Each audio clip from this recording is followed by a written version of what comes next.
Let's ride, we're gonna ride, let's ride.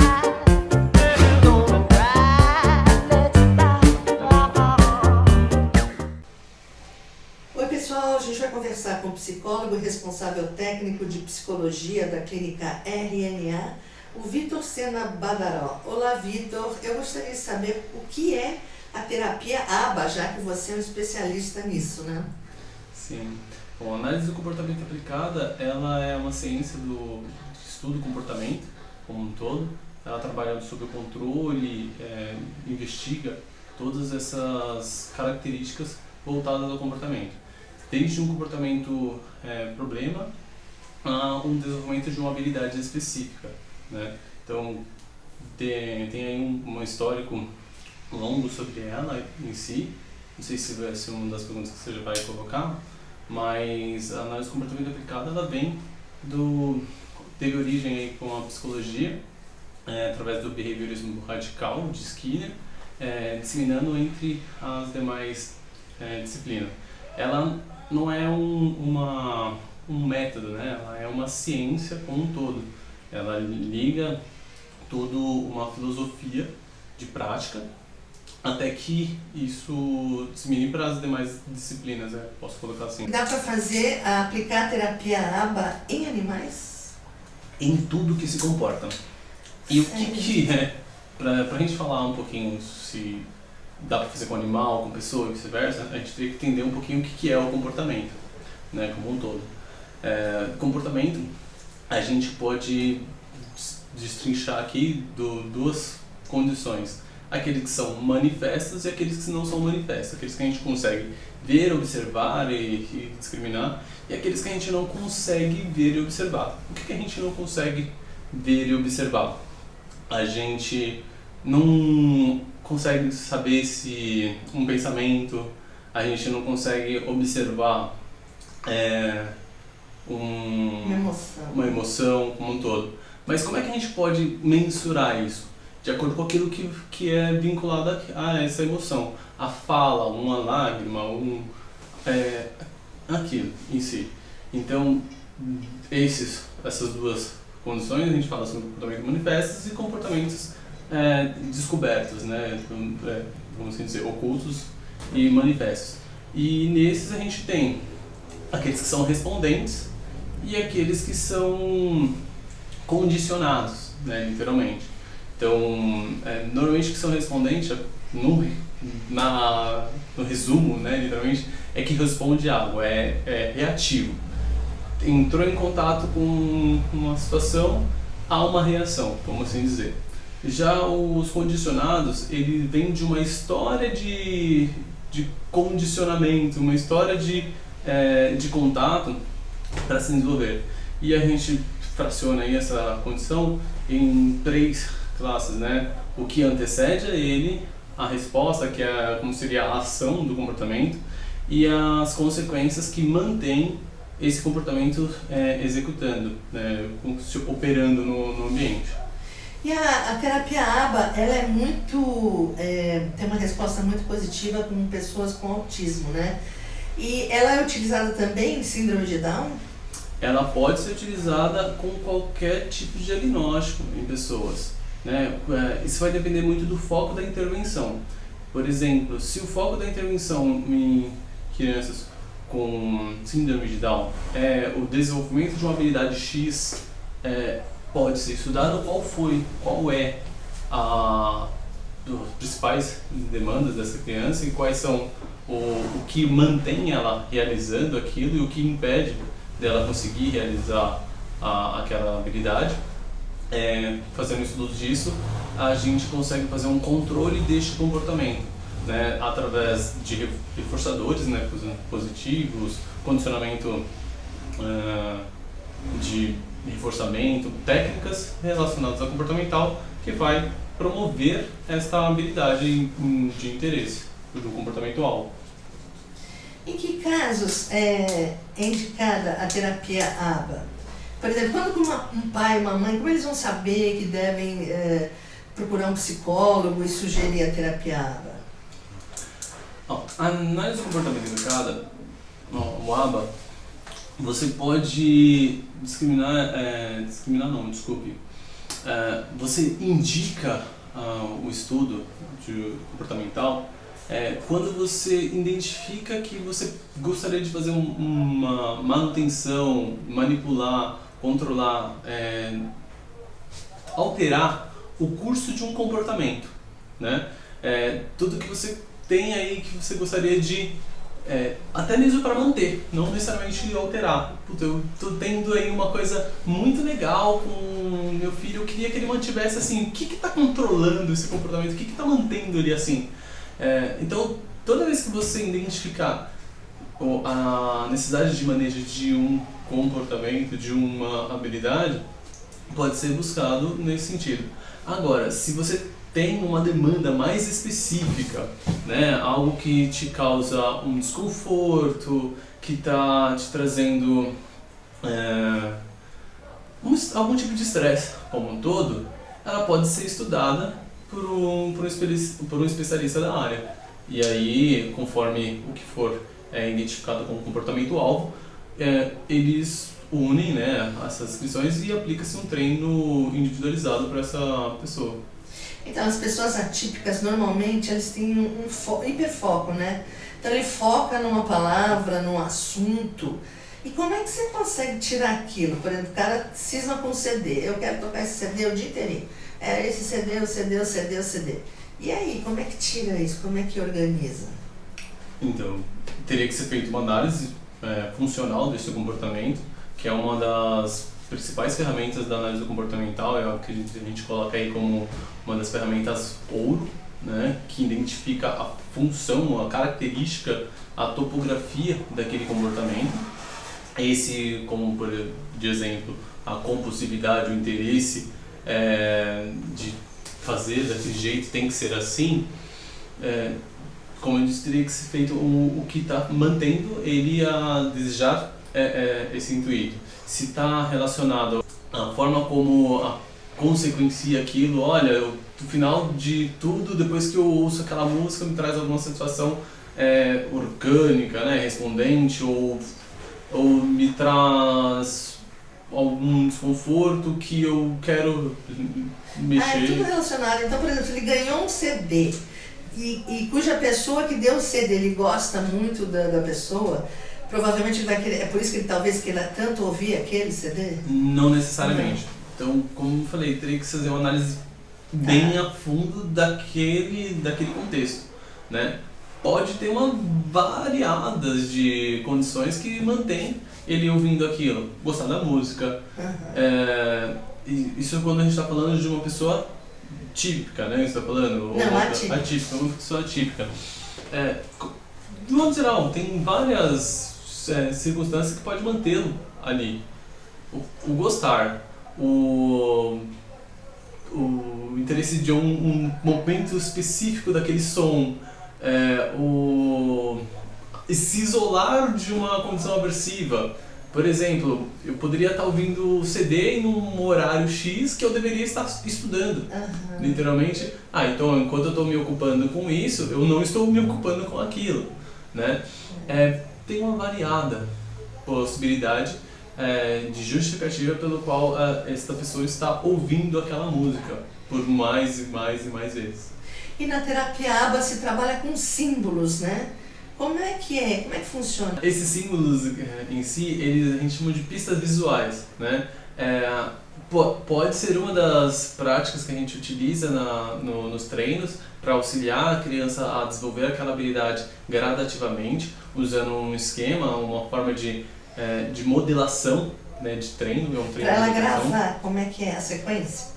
Sim, isso pode ser utilizado para treinos de habilidades motoras, né, como um todo. Isso em si pode ser bem alinhado até com um treino interdisciplinar, porque sendo uma AVD, né, se for pensar nas AVDs, que é uma habilidade, é um exercício de um profissional de terapia ocupacional, pensando nesse profissional em si, ele pode usar esse esquema de modelação de pista visual. O que é o AVD? AVD é atividade de vida diária, né, literalmente, que são as práticas cotidianas que a gente tem, escovação de dente, banho, atravessar a rua, literalmente, tudo que a gente faz cotidianamente, exigindo condições motoras e operacionais disso. O que te encantou na terapia água? Por que você falou, eu vou querer me especializar nisso? Olha, para eu falar disso, assim, eu acho que não teria como não falar de uma história de acadêmica. Quando eu entrei para psicologia, eu tinha um foco. E aí naquela eu tinha um foco de neurolinguística. Eu queria fazer um curso de faculdade que me encaminhasse a neurolinguística. E quando eu tive contato com os diversos tipos de ciência que embasaria essa neurolinguística, eu fui identificando que talvez não era exatamente aquilo que eu queria. Então eu tive contato com a psicanálise, ainda não foi, e encontrei uma professora que foi assim um divisor de águas para mim na comportamental.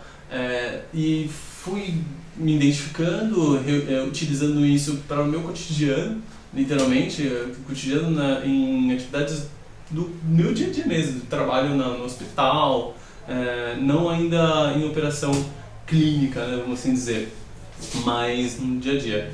E conforme eu ia estudando, aumentava esse interesse. Depois eu tive a oportunidade de atuar clinicamente, anos depois, né, da formação, clinicamente com a comportamental. E isso foi aumentando a minha curiosidade, o meu interesse e amor pela prática, né? Então a gente precisa estar sempre se atualizando, como qualquer outra ciência, né? A gente tem que se manter atualizado com o conteúdo. Então, que dicas você daria para os pais, para os professores, né, sobre esse comportamento? É quando a criança está muito agressiva? É porque deve se confundir tudo, TDAH com autismo, TEA, enfim, dá um nó na cabeça, né? Olha, a questão do autismo, a gente está falando sobre espectro, né? O que está enquadrado dentro do espectro autismo, do espectro autista. Tem uma série de condições. Sinais que dá pra ver? Sim, tem bastante sinais. Tipo, como que a gente alguns percebe? sinais? A mãe ou o professor, como é que dá pra perceber? Que aqui numa descrição de autismo, a gente pode perceber pelas repetições de movimentos estereotipados, interesses específicos sobre um determinado item ou forma ou condição daquele item. A gente pode identificar sobre a relação com os colegas, questão de isolamento ou seleção específica de uma atividade. Olha, só brinco desse jeito. Mais afim lá da gestação ali gestação não, né? Mais do recém-nascido, né, como um todo.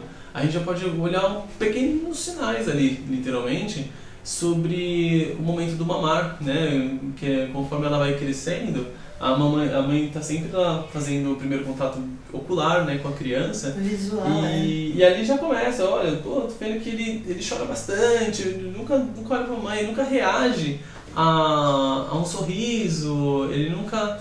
esses primeiros sinais precoces são uma evidência, são assim, um sinal, né, da gente ficar em alerta para procurar um especialista para a gente verificar se há ou não a necessidade de aplicar alguma intervenção sobre isso. As pessoas os autistas normalmente têm muito pouca tolerância à frustração, eles não aceitam o não. Okay. Você trabalha como isso? Isso é realmente um desafio dentro da disciplina, de fato, a gente lidar com as condições do não. É que a gente, socialmente falando, né, futuramente falando, a gente está muito habituado a ouvir não, a gente aceitar numa boa. Mas para qualquer pessoa, né, quem é que quer ouvir um não para aquilo que você deseja? Ninguém quer. Mas a gente, vamos pensar numa pessoa típica, ela já sabe encontrar outras coisas para fazer, né, sobre esse não. Tudo bem, esse não serviu para isso, então vou buscar uma outra coisa. no contexto das crianças atípicas, a gente tende a passar para ela o que pode ser sim, né? Como é que a gente pode dizer o não e o que a gente pode também dizer sim. Junto com o não, sempre tem que dizer, olha, você não pode fazer isso, mas você pode fazer aquilo. Se a gente conseguir conciliar sempre desta forma, de dizer o que eu não posso, mas eu posso já alinhar o que eu posso fazer, simultâneo, basicamente a gente já dá para essa pessoa formas de melhor lidar com essa frustração. Então encontrar coisas que venham de encontro a essa frustração tem sido um dos melhores maneiros que a gente tem em sessão. E isso tem dado bom resultado. Bastante. Quer dizer que é uma troca, né? Você não faz isso, mas faz aquilo. Exato. A vida da gente é uma troca, né? Literalmente. Mas a gente nunca faz nada por fazer. Sempre tem uma condição, literalmente. Até mesmo sentar e esperar. Pô, eu tô sentado esperando porque eu tô cansado, enfim. Mas normalmente eles não aceitam. Falam, olha, você não vai comer isso, mas eu vou te levar para passear no carrinho, sei lá. Eles não aceitam. Não, eu quero comer, o que eles querem é aquilo, né? Tá bom. Uhum.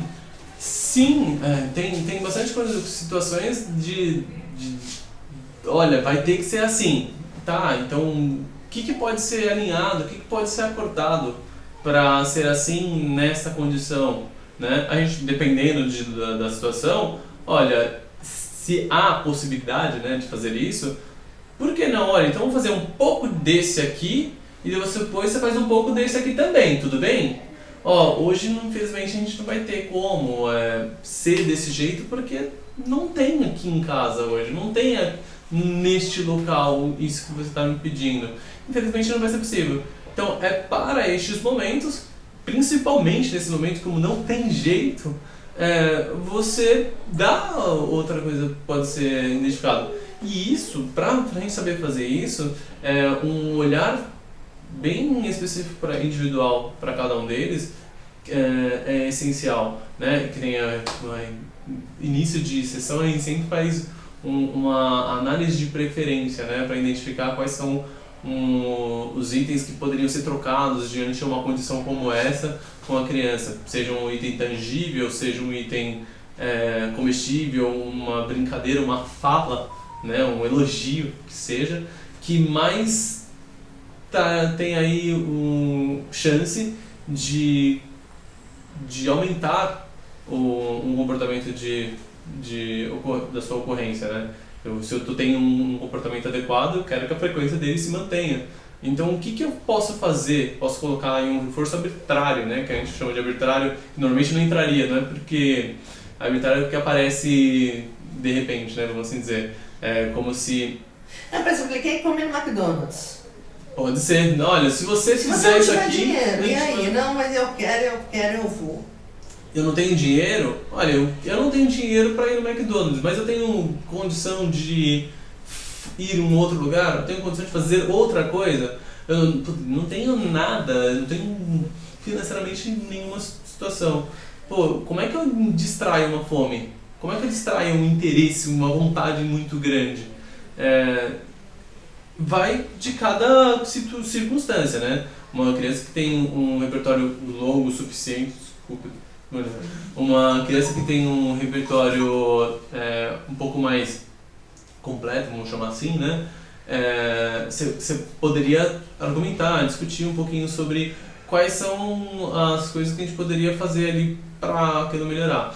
A gente poderia combinar, olha, a gente pode vir outro dia, olha, a gente vem mais tarde, olha, em casa tem uma coisa tão gostosa quanto. Ou, vamos pensar antes de chegar nessa situação, vamos pensar antes. Se eu sei que ela vai olhar lá pro McDonald's e vai querer muito, o que mantém ela indo pro McDonald's? Fome? A vontade de comer? Então, se é o caso, eu não posso antes comer uma coisa antes, deixar já saciar a vontade de comer antes de ela ter contato com aquilo que vai frustrá-la? Ou de repente a mãe quer dar uma janta. Se ele for pro McDonald's, ele não vai jantar. E ela quer que ele jante, e aí? Se ele já tiver ido pro McDonald's, por exemplo, né? Não, se ele foi outros dias, sei lá, outras ocasiões. A gente está, sei lá, passando no ônibus, literalmente, e ele passa pelo McDonald's, ele começa a se organizar e ele está voltando para casa para comer, né? Isso vai também como eu falei, né? Vai de cada caso. Se é uma criança que eu consigo dar para ela um distrator que compete com essa situação da vontade, a gente cede. Se eu não tenho nenhum distrator, né, literalmente naquela hora, eu vou tentar conversar e explicar. Sempre, em qualquer circunstância, pode ser uma criança com altíssimo repertório, uma baixíssimo repertório, a comunicação com esta pessoa, com essa criança, é fundamental. Explicar para ela, olha, a gente não vai porque hoje isso a gente tem assim. Mesmo que o não seja aquele que você vai manter, ou até mesmo se for sim, a comunicação, descrever para ela é fundamental em todos os casos. Acho que não só no caso de crianças atípicas, mas como crianças típicas também. Dá para ela munir essas crianças sobre o porquê das coisas, né? Acho que ajuda muito. Ok, nossos agradecimentos então ao psicólogo responsável técnico de psicologia da clínica RNA, Vitor Sena Badaró. Muitíssimo obrigada. Obrigado a vocês. Tchau, tchau.